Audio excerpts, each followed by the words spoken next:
Hello everybody and welcome to the United Stand. Lots to talk about as per usual, but I just want to say this has come from the top.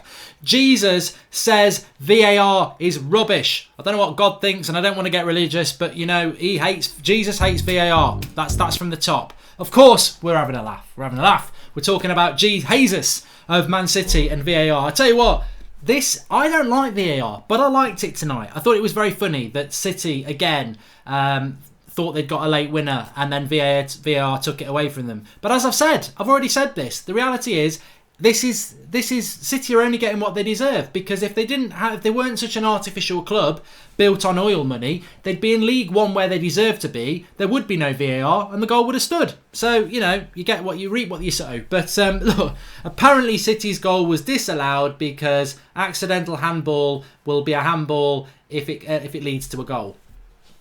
Whatever. I just think it's funny. I just think it's football's funny, isn't it? And I hate VAR. It is crap. I agree with Delaney, but in that circumstance, I'm glad City dropped points. Anyway, let's talk about United. I want to talk about Sanchez. I want to talk about De Gea. I want to talk about Solskjaer's vision. But first of all, I want to just say, with City dropping points, if we did beat Wolves on Monday night, we'd be top of the league because our goal difference is better than anybody else's. We've got 6 points already. So if we win on Tuesday night, we'll be top of the league, which is irrelevant after 2 games, but it's another positive. It's another thing to be positive about. And we must always remember that Mourinho I think did it 2 years in a row. He won the first 4 games. So it doesn't mean anything, but it would mean something in the context of a very bad transfer window offensively, and also, you know, we wouldn't have expected that. And let's not forget, United's start to the season is harder than anybody's. Like Chelsea at home and Wolves away, that's harder than bloody City. What did City have?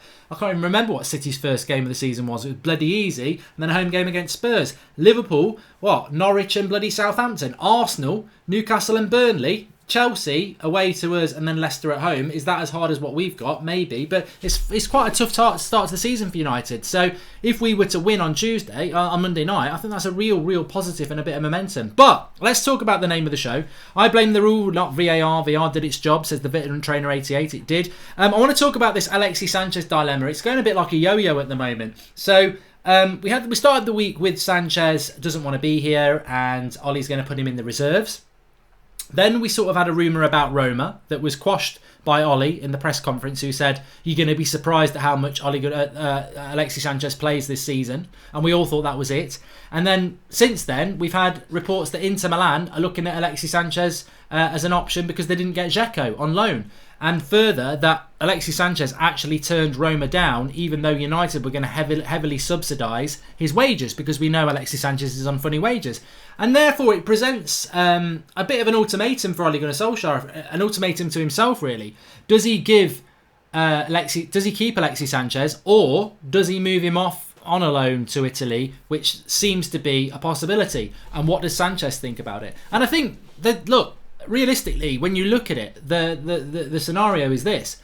If Ole Gunnar Solskjaer moves Sanchez off on loan and then United have issues up front, everyone will say he sold Lukaku, he loaned Sanchez out and he never got anybody in. He's only got himself to blame. However, if he does loan him out and then people like Greenwood and Gomes and Chong and Rashford and Lingard and Martial do really well, everyone will say it was inspired. Got rid of Lukaku, who just wasn't part of the future plans. Got rid of Sanchez, who effectively was just a burden with the wages and being a flop. What a great bit of movement it was. It's a funny one for Ollie, and I think you come down one way or the other. There's every reason to keep him because we haven't replaced Lukaku and we're a bit lightweight up front. But then there's another argument saying move him on. If this really is a rebuild, why should Sanchez, and this will happen if we keep Sanchez, he will start games. He may start games ahead of Rashford or Martial. He'll certainly get on the bench ahead of people like Gomes and Greenwood and maybe a Daniel James. So that's the scenario for me. I think if Ole Gunnar Solskjaer ships him out on loan, I'm just going to give Ollie a virtual high five and say, ooh, I love you. I love you, Ollie. Because it'll be brave. It'll be another brave decision and I will back him. If he decides to keep him because actually we're a bit lightweight up front, I'll say, I don't blame you. I don't blame you. So either way for me, personally, I don't really have an issue with what he does. I probably would sway towards kicking him out on loan. I would, because I think Alexis Sanchez is not part of United's future. I think he might be part of this season, then we'd move him on anyway. I don't think he wants to be here. I don't think Ollie ultimately wants him here either. That's just an opinion. and I don't think he's part of a rebuild. So I would sway towards sod it, let's be brave. That's what this season's all about. Brave. We know we haven't got the resources we need. We know we didn't get the midfielders we needed. We know Pogba's being forced to stay against his will, but, you know, it is what it is. We've got to be brave. So I would say, yeah, move Sanchez out. Get him off to Italy. Probably quite wants to go there. He was there before at Udinese. Yeah, let's ship him out. Let's subsidise his wages. Let's get him out of the dressing room. Let's get him out of the club. And let's focus on what we've got. Whether that's going to happen or not, I don't know. But that's certainly what I think would be a good idea to do. But if we end up keeping him, we end up keeping him. I still think, you know, it's a win-win. Paul Robinson says, agree. Let's be brave. Luke Skywalker says, I wouldn't mind if Sanchez got frozen out. I want him out of the club. It's not brave, it's stupid, says Phil MUFC. Well, I'm glad I read that comment, Phil. I actually really do appreciate it, because some people would say it's stupid to loan Sanchez out when you've sold Lukaku. It leaves us lightweight. It's brave, I think, but you could say it's stupid. Greenwood will get his chance, says Ultra 67. It will not happen, Mark, says Ilfa United. Yeah, well, we'll see. I mean, look, it's coming from Sky, Italy, Inter Milan interested in Sanchez. Look, does Sanchez have a future at Manchester United? If he does, then he will stay and he'll be given an opportunity, won't he? If not, then he won't. I want to fry through some topics tonight, though, and I want to get into some of the questions because it is Saturday night, and it's a nice Saturday night. Make sure you smash a like on the video. It's a nice Saturday night because you know what? That Spurs result, it's made me feel a little bit positive. The fact that if we beat Wolves on Monday night, we're top of the league after 2 games. We're not winning the league. I'm not going to go down that route. We're not going to win the league. If we won the league, it would be like Leicester a couple of years ago. It would be absolutely against the odds. But all we can do is take it a game at a time and see what happens. And I'm looking forward to Monday night now. You know, I really don't like Monday night football. You've got to wait all weekend. But I'm like, you know what? I think, you know, let's go and get a result there and let's see what happens. Because with the games we've got coming up after it, Crystal Palace and then Leicester, I think we've got a real opportunity to hit that first international break with some real momentum. But let's see. Things can change very, very quickly in football. Sanchez will stay and poor Inter can't afford him, says Aditya Cordy. It's not about signing him on a deal, mate. We'll subsidise his wages on a loan. It won't cost Inter Milan hardly anything. So that's the scenario. It's not about selling him. There's no way. I don't think anybody in world football can afford to buy Sanchez and pay his wages. That's how stupid the signing was for us. Mark, will Martial play like a striker more? Says Digvigi Rout. Yes, he's come out and said this himself. He's been given the number 9 shirt. Ole Gunnar Solskjaer has told him he's got to get more goals. Look, I'm backing Martial. I said it yesterday. I backed Martial to score more goals than Aubameyang this season. Aubameyang's already got 2 in 2. Martial's got 1 in 1. Let's see. But Martial's there to score 20 goals this season, and I think he will do it. If he's given that number 9 role week in, week out, and he stays fit, I think Martial will do it. I'm backing Martial. I really am. Just interesting. I wanted to just bring something in here, though. Lots going on about Manchester United at the moment. They are training today because they're not playing till Monday as well. Mike Smith says, Mark, my wife and I have tickets to the home game against Leicester. You think this squad has a chance for a win? From Dayton, Ohio, VAR was funny today. I think you're going to really enjoy your trip, Mike Smith. I think you're going to enjoy your trip. I think we'll beat Leicester. I do. I didn't realise we were at home to Leicester. I thought that would have been an away game. Isn't that the game after Palace? But maybe it is at home. I haven't looked up. I presume we were going home, away. Martial will be cold-blooded in front of the net, says Alec Dukas. Just very quickly on Anthony Martial, what I would say is, if Martial gets the chances, he's the best finisher in the game, in our team, at Manchester United. So give him the chances, he'll score. And the thing I liked about his goal against Chelsea is it was a bit scrappy. It wasn't a great finish. It was a bit scrappy, and he needs to score those sort of goals. That's how you become a 20-goal-a-season striker.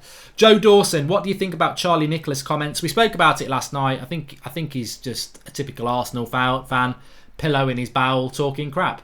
Love Martial, says George Roper. So what I was going to say is, and trading cards and more, is just put Lukaku's Timberland boot there. So De Gea has apparently been asked to do extra training to focus on playing out from the back, which is something that Ollie really wants us to do.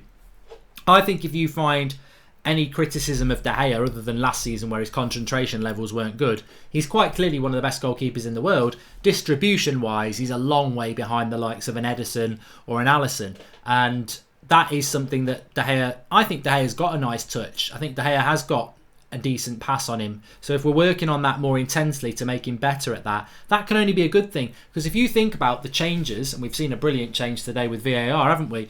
But if you think about the fact that goalkeepers now can pass it short to a defender in their box from a goal kick, there's going to be a lot more emphasis on playing out from the back. I saw it a lot from Spurs today under great pressure from the high press of Man City, and Lloris is still passing to his fullbacks and getting it back. So De Gea needs to improve on that. But also I think it shows that, you look at our team, it's not particularly tall. We don't have a Fellaini or a Lukaku to hit a long ball from De Gea anymore. And that was quite a big tactic of Mourinho's for 3 years. So, yeah, De Gea does need to work on that. And I think it's encouraging that those things are being worked on at the club, because I think it will make us better. I still don't think we're going to be a possession-based team this season. I don't think we've got the players to be a possession-based team. I think the back four are all capable of being good on the ball, but the midfield, which is the focal point of any possession-based side, I don't think we've got enough ball players there. I think Pogba can do it, but I don't think Pogba's brilliant at possession. I think Pogba likes to hit a quick pass anyway. McTominay is still growing, as is Pereira. Matic is definitely not a possession-based player unless you want to play crab football side to side. So I don't think United are going to be a possession-based football team this season, and I don't really have a problem with that. I like the fact that we want to play a high intensity and be clinical and move the ball quickly from back to front. But De Gea will certainly help that, because if he can keep the ball and feed it into Lindelof and Maguire, they're very comfortable on bringing the ball out from the back. Mark, will Maguire plus Lindelof be the permanent defensive partnership, says Digvij Raut. 100%. I cannot see any different scenario than those two. I think that I would be absolutely stunned. I'd drop my breakfast if we started playing Smalling or Jones ahead of one of those two. It would make no sense. I think the only thing that could break that axis of a really good potential centre-back partnership for the first time in ages is if we get any injuries there. So yeah, but I mean, look, just talking about Sanchez for a moment, there is still rumours of Rojo being moved on, and obviously Darmian as well. I think, look, we've still got 2 weeks until the European transfer window closes. I think the Italian one closes a little bit sooner than that.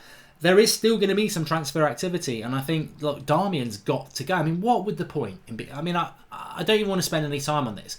What would be the point in keeping Matteo Darmian at Manchester United? I mean, somebody please tell me. What would be the point? He's hardly been involved anyway for the last 2 years under Mourinho and Solskjaer, and yet we might still keep him. He's one of the weirdest players we've had at the club. The first year or so, I thought, he might be our right back. And then it became clear that he wasn't going to be our right back. And then he's just so on the periphery, you almost forget you've got him. So we've got to move him on. Rojo as well. Look, he nearly went to Everton. I think Rojo does want to go. There was rumours that he was frustrated that he didn't get that Everton move, and there's now talks of Turkey. And maybe it'll be a loan move, but at the end of the day, ideally you want to sell these players, but if we're loaning them, you pretty much know they're done anyway. So I think that getting Rojo out on a loan would be a good deal as well. Andres Roque says that Darmian is crap. Sam Smirk says 1.7 billion Manchester United fans in the world. Look, I saw that, and I was like, how can United have 1.1 billion fans?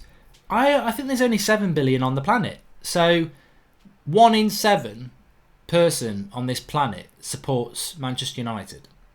Yeah, I don't see how that can be accurate. I really don't, as a side. Rojo's a decent backup to Shaw, says Ewan Vickers. I think Rojo at left back is absolutely atrocious, to be honest with you. I think he's a rubbish left back, if I'm honest with you. I think he's a left-sided centre back. He has his qualities, but as a left back, I think he's crap. So no, I wouldn't see him as a decent backup at all. I don't see that at all, if I'm honest with you. Scott McTominay's been talking about the youth at Manchester United and how Ole Gunnar Solskjaer's focus on that is basically a breath of fresh air. I agree and I disagree. I think that Ole Gunnar Solskjaer, the jury's still out about his use of youth. I remember the last few months of the season last year, and a lot of you were moaning about, he's not got any youth on the bench again, he's not picking the youth. And then on pre-season, he's played some youth.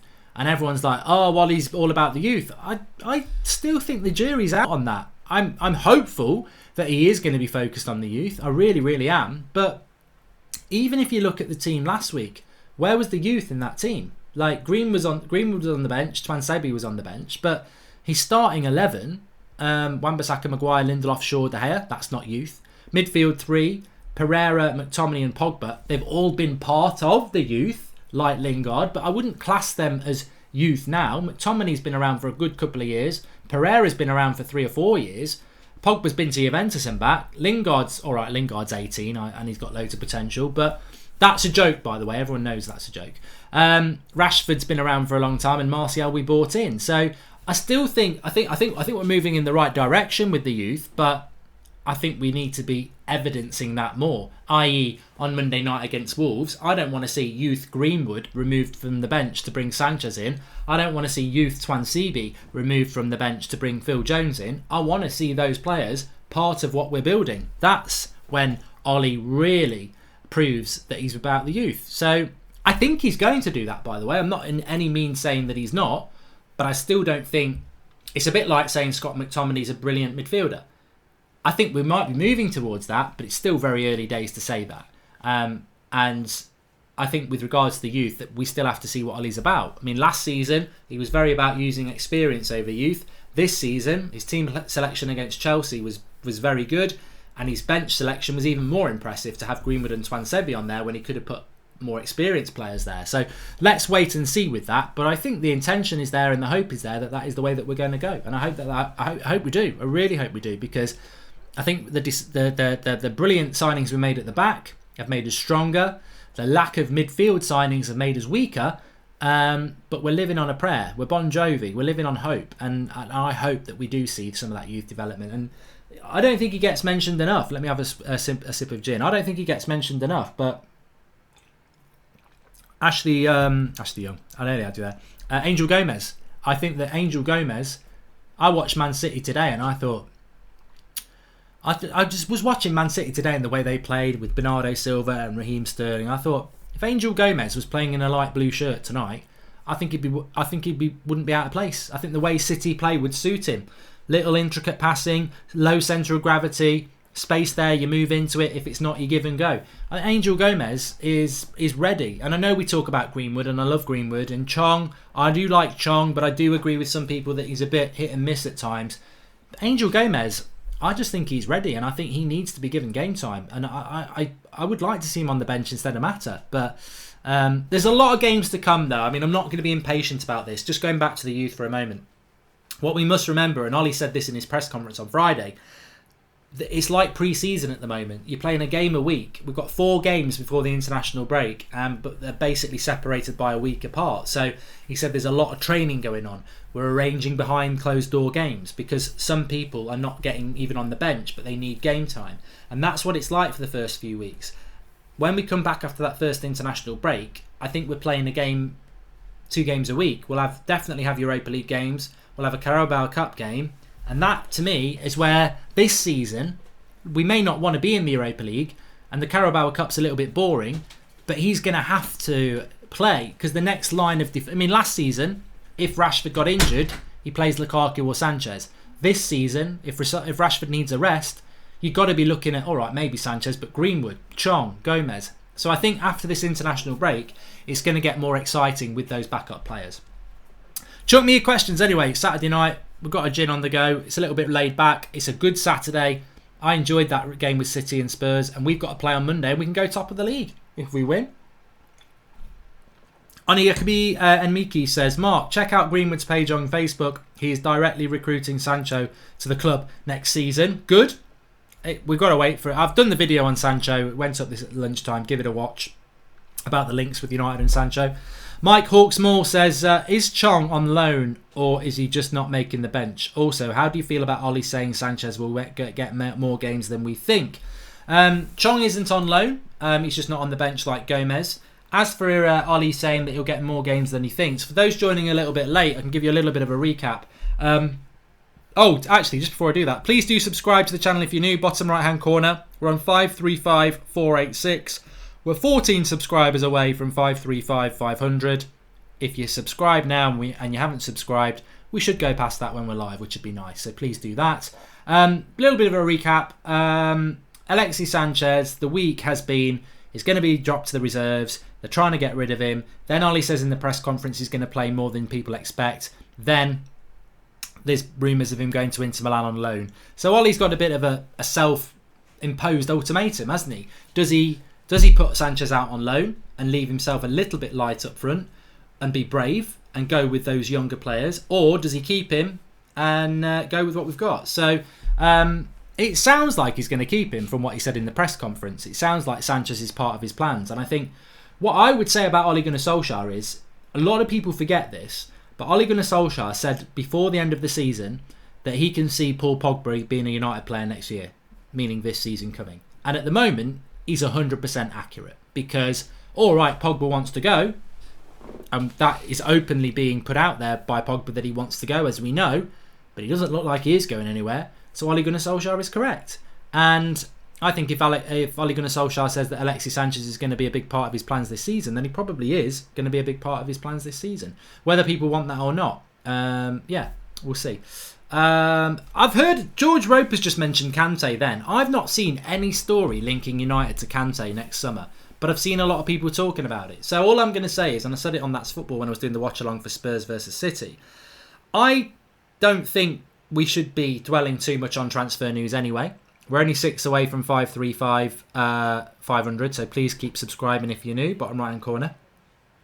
I think transfers are somewhat redundant at the moment anyway. I mean, more than happy to talk about them, but as I did with the Sancho video at lunchtime, but talking about someone like Kante, he'd be perfect for our midfield. I think Pogba's game would go up 50% with the Kante behind him.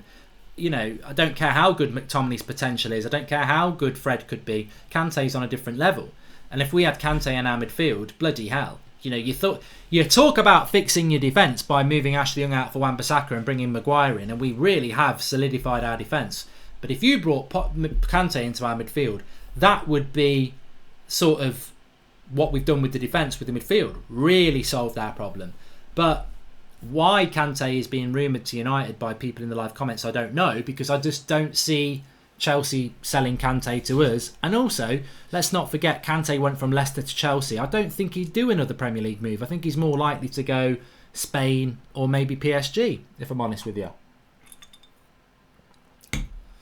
Are you drunk yet, Mark? 2 streams today, says Digger the Dump. No, I'm alright. I'm alright. Kante's number 1, says Rems04. And Sebias, I can't get his name right. It's Sebias, I think, for Arsenal today. And some box has actually quoted what I said, but basically, Sebias for Spurs, for Arsenal today. 2 assists, most touches, most tackles, most dribbles, most shots, most passes. He had a fantastic game for Arsenal against Burnley. I'm not going to deny that, but I can't really think what I was going to say. But at the end of the day, what do you want me to say? I mean, I wish Manchester United had got him on loan. I think he would have been a good player for us, but Arsenal have done good business there. But it's a long season, it's early days, so we'll wait and see. I mean, I've said it before, the pressure's on Arsenal. They gob off, they flip-flop, they move from one foot to the other whilst they're flipping their pancakes up in the air. When it's going good, they can't stop boasting. When they lose a game, they can't, they stab their own players in the back. Let them crack on. But with regards to Arsenal, there are some good fans out there who support them, and I said to Robbie the other day, you are favourites, and they wouldn't have it. I said, no, you are favourites for 4th over Chelsea and United. Chelsea have had a transfer ban, they've lost Hazard, and they've got a new manager. You've got a manager who's been there for over a year already. He knows what the league's all about, and he knows what his squad's all about. You lied about your 40 million, you actually spent more than us and Chelsea, and you've bought better than us. So you are favourites for top 4, and I think that. It's not Solskjaer's. This is Solskjaer's first season in charge. People are like, he came in December. He took over a mess in December, and he saw us through to the end of the season. Now he's had a full pre-season, and this is his full proper season. He didn't get the midfielders he wanted. He got a very good couple of defenders brought in, but I think Arsenal are favourites for 4th. Doesn't mean they're going to get it. But I think Arsenal need to wear those clothes and stop acting like, when they get a result like today, oh, look at us, we're overachieving. No, have a bit of pressure on you. You're favourites to get 4th place. United and Chelsea are 5th and 6th. Over 70% of pundits and fans and everybody have said that United won't finish in the top 4 based on the squad that we've got. Our expectations are that we want to go for top 4, but actually it might be difficult for us. So the pressure's on Arsenal. Let's see what you can do with it. And they've got Arsenal. Arsenal have got Liverpool and Spurs their next 2 games. So we've got Crystal Palace and Leicester after Wolves. We could go into that international break ahead of them. And that's what we need to focus on, game by game. MUFC Reese Russell says, hi Mark, how are you? Quick question for you. Do you think our midfield will be strengthened in January, and is 3-5-2 best option for Monday? I would go 3-5-2 on Monday. I said it in my preview for anybody who's not watched it. I would go 3-5-2 because it gives you numbers in the midfield. But more importantly, because Wolves play a 3-5-2 themselves, or a 5-3-2 most of the time because they sit back, one forward against three centre-backs is difficult. So I'd like to see Rashford and Martial in the 2. Numbers in the midfield, Wan-Bissaka and Shaw providing the width, and then you've got 3 centre-backs, which means that you can bring the ball out from the back comfortably as well. So yeah, that's what I would do. With regards to January transfer window, I said this at lunchtime, I have no faith in the United board in relation to transfers anymore. Of course, next summer we'll do transfer shows because there's always going to be transfer stories. But I think I will, until proved wrong by this board, my perception is that they don't want to spend money. And a lot of the stories are going to be bollocks because we won't sign anybody. So I'm going to go towards the January transfer window with the feeling that we're not going to do any business because we haven't done any for the last 2. Doesn't mean we won't. Doesn't mean we shouldn't. We definitely should. But my attitude towards this board and transfers is at an all-time low. Just play 4-4-2, says Realistic Critic. Yeah, we'll get beat playing that. Our midfield is diabolical, says Chichoku Ezanwani. Do you think that Madrid would include Celebus plus £100 million for Pogba? Says Aldran McNichol. That would be funny. Imagine if Ceballos has a fantastic season for Arsenal and then at the end of the year they say you can have him plus £100 million for Pogba. That would be funny.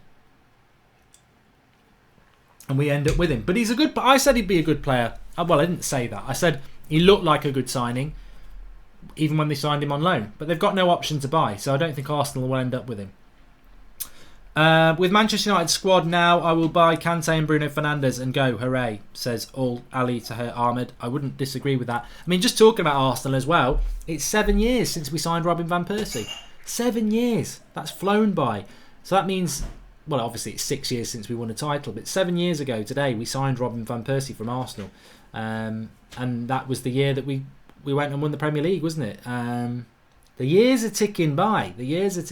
And I think you can safely say that we're definitely going to be...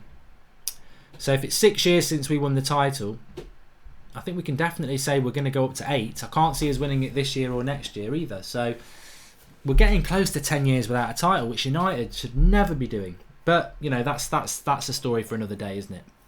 Do you think Chong or Fozo could make it, says Desafi. Both look suspect at the moment. Well, Fosu Mensah is going to look very suspect at the moment because he's injured. Chong, I think people are giving up on Chong in a way because Greenwood's been great, Gomes has been great, but Chong did look good on tour as well. And I think the thing with Chong is you look at his body type and he's definitely going to bulk out. And when he bulks out, he'll become stronger. So I think Chong still can be a very, very, very good player. I like Chong. I've always liked Chong. And as I said a few minutes ago, I think with the likes of Chong and certainly Gomes, we're going to see them hopefully in the Europa League games and the Carabao Cup games. And they are going to be tough games. So if they perform in those, they're knocking on the door of the first team for the league games. Robin Van Persie was absolutely superb. Man United 007. You're right. What a finisher! I remember his hat trick at Southampton, and so many games that season we shouldn't have won, but Van Persie won those games for us. And that Southampton away game, we won 3-2. Oh, he was just, the finishing was brilliant. In fact, I think he scored a very similar header to the one that Lucas Moura scored today, where he sort of ran to the front post and flicked it in with his head. Fantastic. I mean, Van Persie for me is almost a United legend, and people would say he can't be because he only had that one good season, but he basically won us the title. We had good players, but without him we wouldn't have won that title. He was absolutely immense for that season. I love Van Persie, and it's great how realistically he should be more of an Arsenal legend than a United legend because he was at Arsenal for longer. But I think he was a lot happier at United in that short time he was here, that one season with Sir Alex, and he was just amazing.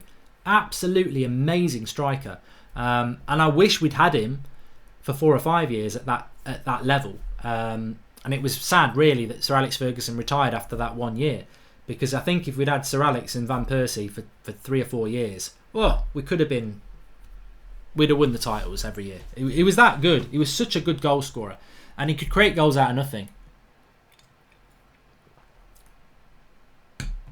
No offence, Mark, but you can't call them flip-flops when the entire United Stand channel has done the same. Lukaku better than Lacazette and turning on countless players you guys were gassing up, says Mike Hawk Small. Mike, I appreciate that comment, but I don't think you understand what Arsenal Fan TV and their fan cameras are actually like. They will have one game where they say somebody's the best in the world, and then the next game they'll say they're the shit on their shoe, and then the next game they're the best game in the world. To me, look, everybody flip-flops on opinions. I'm not going to disagree with that. That's football. That's how it works. That's how life works. You change your opinion. But they flip a pancake from one day to the next. I don't do that. Give me an example where one day I've said one thing, then I've said another, then I've said another. As for Lukaku being better than Lacazette, I may well have said that because I like winding Arsenal fans up. But go back to the video where we signed Lukaku and see what I said. I said, not really happy with the signing. He's got no first touch and he's a flat track bully, but I'll back him. I was proved right. Same with Matic. Same with Fellaini. I don't really flip-flop with players. I want to back them. I think we all want to back them. And, you know, a case in point is Lingard. I think Lingard's been so disappointing for the last year and a half and probably doesn't deserve the second chance that everyone's given him. But I want to give him that second chance because he is a United lad. He has come through the youth setup. He clearly cares about the club. And you can see that effort's there. He's just struggling for form. So I disagree with you on that. And as for turning on countless players, you're phrasing that in the wrong way. I find that quite accusational. Do you think United fans sit there and think, oh, I want to turn on players? I think every player that's been turned on has it justified. I mean, obviously, they're human beings and you don't want to hurt their feelings. I accept that. But it's also football and it's entertainment. And if a player isn't befitting that shirt that you adore, then what are you supposed to do? Just be a sheep to the Pied Piper or a rat and just follow the tune? No, I mean, football, that's the love. That's why we love this game. Football is about opinion and it's about saying somebody's not good enough. And I'm sorry, mate, it's not a modern phenomenon. I grew up going to games and the vile abuse that used to be on the terraces in the late 80s against players. People want to rewrite history and pretend that this modern fan culture of ranting about stuff is a new thing. Oh my God, it's not. And there are even bloody top Reds who go, oh, you know, they're just bloody negative. I mean, where were they in the late 80s? Because I was at games in the late 80s and some of the vile abuse players were getting then, you know, in relation to racism, like this Tammy Abraham thing's disgusting on social media. But people are acting like it's new. People were chucking bananas at black players in the 80s. That's disgusting. It's always been there. People have always behaved like this around football. And it does need to stop, I agree, especially around things like racism and sexism. It's disgusting. But in relation to being critical of bad performances, mate, I don't want that to go out of football. Stian Andreasen, because you just lose what it's about then. It's about opinion. A lot of what Ole Gunnar Solskjaer says is definitely psychological and tactical. Say Sanchez is out and price drops. If the deal falls through, he has a sour player on his hands.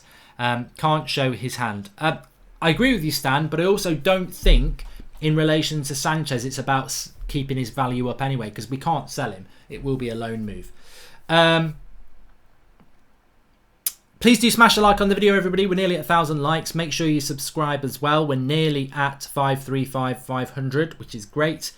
Mark loves Arsenal, really, says Sandy S. I'll tell you what, I love football. I watched Arsenal today and I gave credit to that midfielder because I thought he had a very, very good game.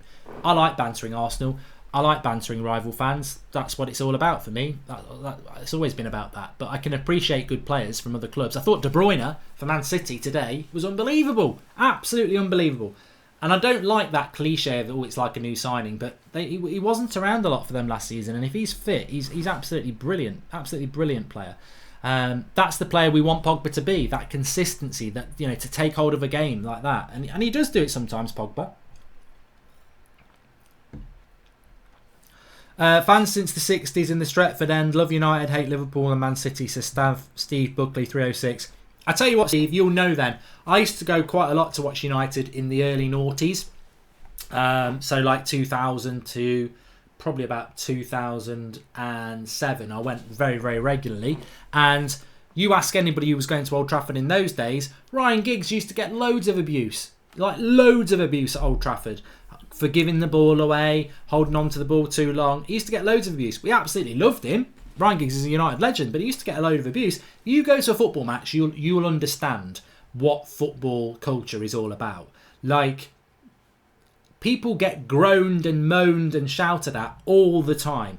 Doesn't matter whether they're a fan favourite or not. Luke Shaw was getting pelters last week at Old Trafford. That's just the way football is. I think we live in this world and society now where, oh, you can't say this, you can't say that. Well, I don't want that to be taken out of football. What I want to be taken out of football is the despicable stuff, like the racism and the sexism and the horrific chants about Munich and Hillsborough and stuff like that. That's what I want out of football. I don't want the passion and criticism and opinions to be gone from football. MUFC Reese Russell, I know he's a rival, but the way that Rashford consoled Abraham after the Chelsea game and then after he lost the Super Cup with the abuse shows it's more than a game. Plus note Martial for 25 goals. Hey, if Martial gets 25 goals this season, we're absolutely living it large, aren't we? Charing3 says, Mark, do you reckon if we had gotten Poch, the board would have backed him? I'll stand by what I said before. If Ole Gunnar Solskjaer hadn't had that really good start 3 months, he wouldn't have got the full-time job. United took him on to boost the morale of the club after Mourinho, because he was a legend of United. He was always a caretaker manager. They were never, ever intending to give him the job full-time. What happened is he came in, he did amazingly well, and he deserved to get the job, and I wanted him to get the job. Let's say he didn't do so well, he just did okay, and they said, thank you, off you go back to Norway, really appreciate it, Ollie.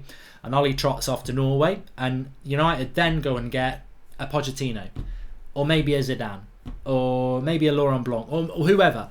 If they'd gone down that route, that manager, Pochettino, would have said, I will take the job, but I need 200 million. And the Glazers would have given it him, because that would have been the bargaining point. With Ollie, he deserved the job. I wanted him to get the job, but he was desperate to get the job. And because he was desperate to get the job, there was no bargaining tool. He couldn't say, I'll take the job if you give me 200 million, because United weren't really going cap in hand to him. They would have had to go cap in hand to Poch, so he would have had a stronger bargaining position. Having said that, it's still not Ollie's fault that they didn't back him. What about Dybala and Eriksen rejecting Banter FC, says Anthony Delpan. I'll tell you what, Anthony, tell me who you support and I'll put you in your hole. I work away, mate, just got in, says Carl Watkins. Thanks. Arinjan Gosh says, does too much social media involvement screwed Lingard's performance over the years? Love the show. I think Jesse Lingard's very good at social media. I think he's built a brand around himself, and I think he's putting things in place to have a career beyond football. I think his social media presence inflates his football ability, and I think that causes the issue a lot of the time. I think of some of the players that have played for Manchester United, and Jesse Lingard, and some of the eras, Jesse Lingard would do well to make the bench. I think he's a good player, but I think he's inconsistent, and I don't think he's as good as his off-field activities, which are amazing. You know, you look at Manchester United, use him for everything, kit launches, everything, because he's very marketable. And that's the same with his own branding, and that's the same with how he interacts with the youth. He's brilliant at it. His off-field persona is world class. His on-field persona is inconsistent, top class at times, but very, very inconsistent. And I think that is a mismatch. I don't think it impacts him. I just think on the pitch he's very inconsistent. I think he gets a lot of stick because off the field everybody sees this player that acts like that has this marketability that's, you know, world class, but on the pitch it's not representative of what he's like off the pitch. Not necessarily his fault, to be fair. What we need as United fans is him to start matching up to that performance off the pitch, to start being a consistent top class performer on the pitch. And to be honest with you, he's another player. There's a lot of United players like this season where, you know, you've got to say that Martial and Rashford ended the season very badly and very inconsistent. So there's a lot of players in that position this year, Lingard, Martial, Rashford especially, who have to find consistency this year because we can't afford to carry them. and we can't afford them to be inconsistent because actually there's not much beyond them anyway. So it's a massive season for Jesse. It's a massive season for Rashford. It's a massive season for Martial. It's a massive season for McTominay. It's a massive season for Pereira. They've all got to find consistency this year, because we desperately, desperately need it if we're going to have a good year. MUFC Reese Russell says, also I've been beta testing FIFA 20. There is a player on with a team called 96 Scousers. Hate the team, but that's uncalled for. I agree. Remove despicable acts from the game to make it better.